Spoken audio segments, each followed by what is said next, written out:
Bismillahirrahmanirrahim. Assalamualaikum warahmatullahi wabarakatuh. Perkenalkan, nama saya Aisyah Nur Farida dari Program Studi Pendidikan Anak Usia Dini. Di sini saya akan menjelaskan kembali hasil diskusi studi hadis tentang pembagian hadis berdasarkan sumbernya yang sudah dipresentasikan oleh kelompok 2 pada minggu kemarin.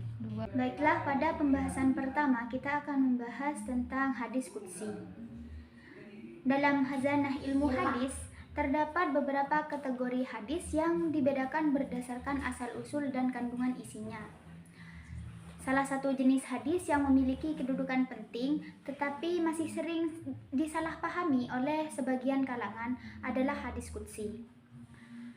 Karena secara etimologis, kata qudsi berasal dari bahasa Arab, yaitu al-quds yang berarti suci, yang menunjukkan bahwa hadis ini memiliki hubungan langsung dengan kesucian firman Allah Subhanahu wa Ta'ala. Sementara secara terminologis, hadis qudsi adalah hadis yang disandarkan kepada Rasulullah Shallallahu Alaihi Wasallam, yang mana isi atau maknanya berasal dari Allah Subhanahu wa Ta'ala, tetapi redaksinya atau lafadznya berasal dari Nabi Muhammad Shallallahu Alaihi Wasallam. Hadis qudsi berbeda dengan Al-Quran. Walaupun keduanya bersumber dari Allah, perbedaan yang paling mencolok adalah bahwa Al-Quran itu bersifat mukjizat dan merupakan firman Allah secara harfiah yang diturunkan melalui malaikat Jibril dalam bentuk lafaz dan makna, serta ditulis dalam mushaf dan dibaca dalam sholat dan dijadikan sebagai sumber utama dalam hukum Islam. Sedangkan hadis qudsi tidak memiliki aspek mukjizat dan tidak dibaca dalam sholat serta tidak ditulis dalam mushaf, meskipun isinya tetap mengandung nilai-nilai ketuhanan yang luhur. Perlu juga diketahui bahwa hadis qudsi tidak memiliki struktur kodifikasi yang sama dengan Al-Quran. Ia tidak dibukukan dalam mushaf dan tidak dipelajari dalam konteks hafalan seperti Al-Quran, melainkan dipelajari untuk memahami nilai-nilai ketuhanan dan spiritual. Ulama seperti Yusuf Al-Qaradawi menekankan bahwa keberadaan hadis qudsi berfungsi sebagai penghubung emosional antara hamba dengan Tuhannya.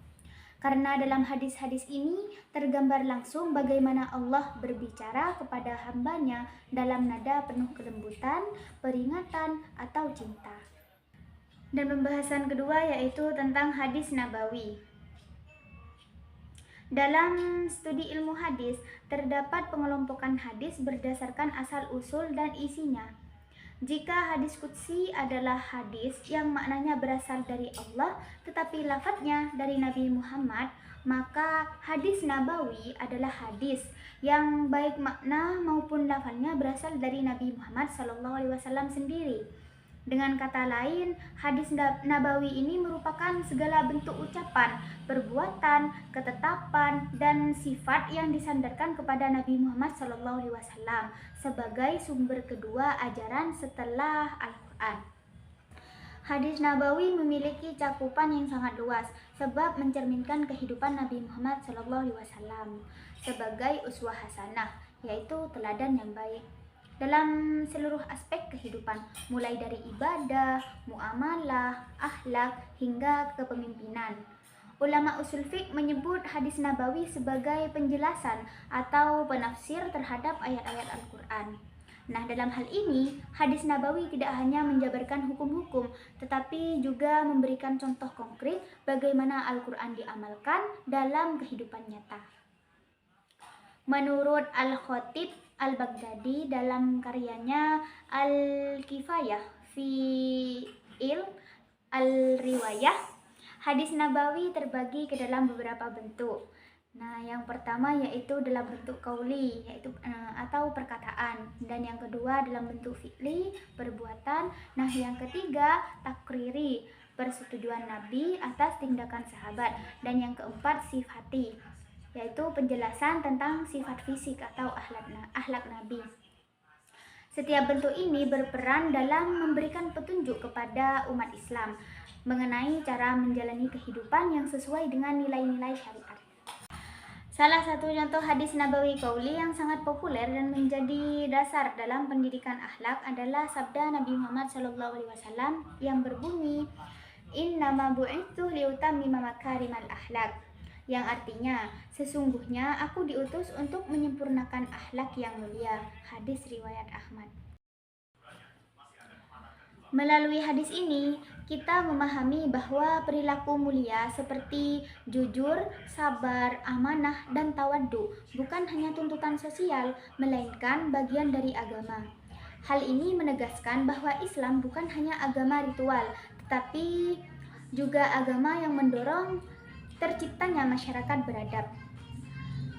Sebagai contoh hadis Nabawi fi'li, yaitu tindakan Nabi yang dicontohkan kepada para sahabat, bisa dilihat dalam kisah Nabi ketika berinteraksi dengan anak-anak. Nabi Muhammad SAW pernah memangku cucunya, yaitu Hasan bin Ali, dan mencium pipinya. Ketika seorang sahabat melihat hal itu dan mengatakan bahwa dirinya memiliki 10 anak, namun belum pernah mencium mereka. Nah, kemudian Nabi bersabda, barang siapa yang tidak menyayangi, maka dia tidak akan disayangi. Perbuatan ini menjadi dasar penting dan dalam pendidikan kasih sayang, bahkan dalam konteks keluarga. Nabi mengajarkan secara praktis bahwa cinta dan kasih sayang adalah pondasi dalam mendidik generasi yang berakhlak mulia. Sedangkan untuk hadis Nabawi takriri, contohnya adalah ketika Rasulullah SAW melihat sebagian sahabat makan biawak padang pasir, namun beliau sendiri tidak ikut memakannya. Nabi tidak melarang perbuatan itu, yang berarti beliau menyetujui secara diam-diam.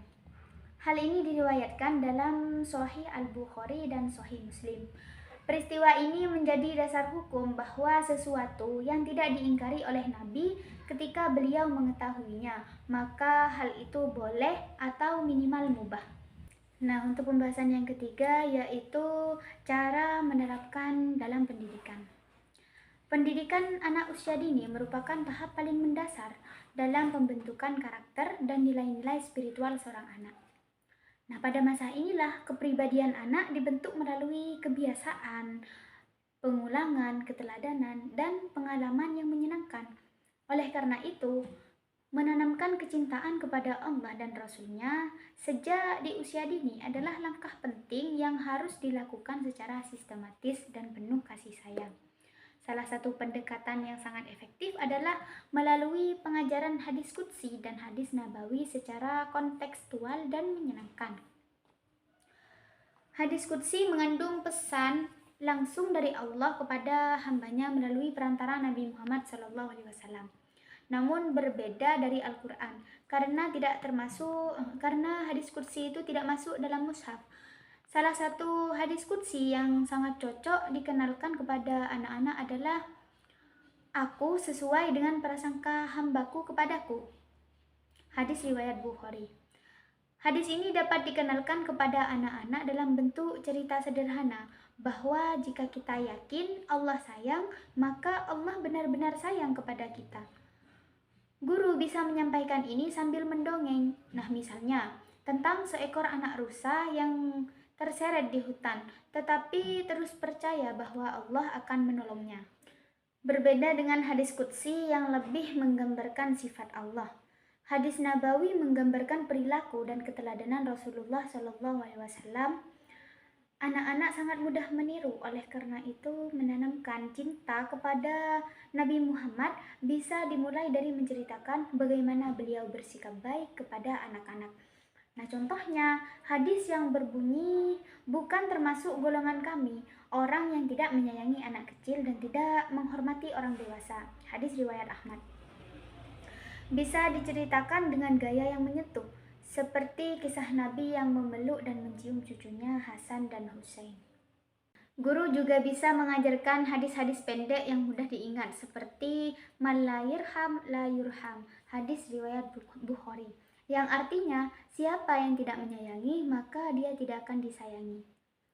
Anak-anak bisa diajak mengucapkannya sambil membuat gerakan tangan agar lebih mudah tertanam di hati dan pikiran mereka. Hal yang tidak kalah penting dalam penerapan hadis di PAUD adalah keteladanan dari guru dan lingkungan anak-anak agar lebih percaya dan meniru apa yang mereka lihat daripada apa yang mereka dengar. Oleh sebab itu, guru harus menjadi pribadi yang mencerminkan akhlak Rasulullah. Misalnya, saat ada anak yang sedih, guru bisa menenangkannya sambil berkata, "Nabi juga suka memeluk anak-anak yang sedih." Ucapan seperti ini membangun koneksi emosional antara pengalaman anak dan keteladanan Nabi. Orang tua juga perlu dilibatkan, misalnya dengan memberi tugas sederhana seperti membaca hadis bersama anak-anak di rumah atau membacakan cerita tentang Nabi sebelum tidur. Dengan begitu, cinta kepada Allah dan Rasulullah ditanamkan secara konsisten di dua lingkungan utama anak, yaitu sekolah dan rumah. Cukup sekian yang dapat saya sampaikan, kurang lebihnya mohon maaf. Wassalamualaikum warahmatullahi wabarakatuh.